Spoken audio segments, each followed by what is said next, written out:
Afinal de contas, que risco nós temos na questão macroeconômica para esse ano de 2024? Bem, o governo federal tem aí o propósito, foi feito ali no novo arcabouço fiscal, esse propósito de controlar as contas públicas. Não se fala em corte de gastos, mas no aumento de arrecadação, o que levaria o país neste ano de 2024 a ter déficit primário zero. O que seria isso? Receita do governo menos despesa, sem computar os juros da dívida pública, zerado. Nós estamos aguardando os números definitivos do ano passado, mas o rombo das contas públicas deve girar em torno de menos 1,2% do PIB. Lembrando que no ano anterior, o último ano do governo anterior, o país fechou com superávit, ou seja, no campo positivo. Bom, não obstante essa intenção do governo de zerar o déficit, nós sabemos que dificilmente vai acontecer, porque não está havendo nenhum tipo de compromisso com o corte dos gastos. Há sempre uma busca de novas receitas. Tributação de fundos exclusivos, das loterias, até são positivas, mas eles buscam, o governo federal busca ainda outras fontes de financiamento. Pega o caso da desoneração da folha de salários, discutido 2 vezes no Congresso Nacional, uma prorrogando.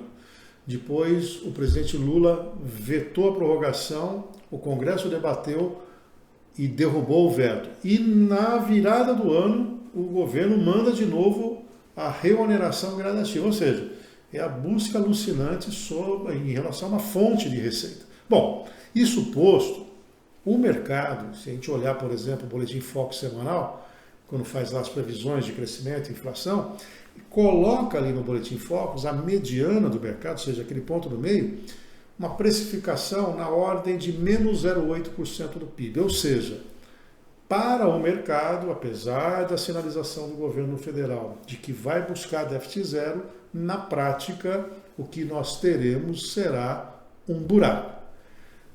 Qual é a maior preocupação durante a execução orçamentária deste ano? É no momento em que, eventualmente, esta linha do menos 0,8 comece a desgarrar para pior. O que eu quero dizer? Vamos imaginar que, mês a mês, na execução orçamentária, o governo comece a acumular déficits. Um déficit desse mês, e aí as contas são refeitas. Olha, aquele buraco na ordem de uns 80 bilhões de reais para esse ano, muito provavelmente vai ser de 100, 110 bilhões. Neste momento, na minha avaliação, o mercado vai começar a colocar preço. E o que é colocar preço? Primeiro, nós sabemos que com o controle da inflação há uma trajetória de queda na taxa de juros. Provavelmente viremos esse ano com uma taxa básica de juros na casa de 9%. Se houver esse problema fiscal, o Banco Central não vai poder reduzir tão fortemente a taxa de juros. Conclusão, se não aumentar a taxa de juros, não cai. Taxa de juros um pouco maior prejudica as empresas, não conseguem se alavancar com recursos de terceiros. Além disso, taxa de juros maior, porque o país tem risco maior, trava a economia, não mexe com o consumo das famílias. Ou seja, o crescimento econômico previsto para esse ano, que está na casa de 1,5%, pode não chegar a esse patamar. E o que é pior, se efetivamente o governo descontrolar as contas públicas, ele injeta liquidez no mercado e aí nós temos a inflação, que talvez também não seja cumprida. Então essa questão fiscal, ela é central para que nós possamos, de alguma maneira, dizer, esse ano vai ser um ano, vamos dizer, razoável comparado a tudo que poderia ser de pior. Em que momento eu avalio que isso pode estourar? Mais ou menos ali em maio e junho, porque aí nós vamos ter já uma clareza, do desempenho orçamentário.